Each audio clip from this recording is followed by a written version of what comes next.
Cox's Bazar root এখন সেই busy, এখানে প্রচুর গাড়ি ঘোড়া। তারপরেও এখনও কিছু কিছু জায়গা আছে যেখানে গেলে একটু একটু ভালো লাগে, যেমন আপনার চকরিয়া, আডুল হাজরা সাফারি পার্ক। অর্থাৎ 2000-এর পরে কক্সবাজারের আগে যে একটু ঘন ঘন জঙ্গলগুলো রয়েছে, সেখানে একটু রাস্তাটা ভালো লাগে। যদিও সেই 20 বছর আগে যে 2 লেন, এখনও 2 লেনই রয়েছে।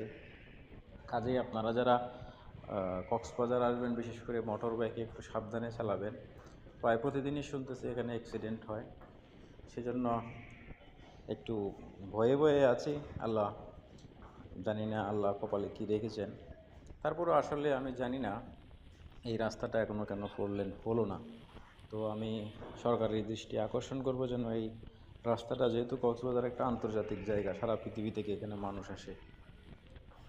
তো কী আর বলবো, সাবধানে গাড়ি চালান, নিরাপদ থাকুন, ভালো থাকুন। আর ভ্রমণ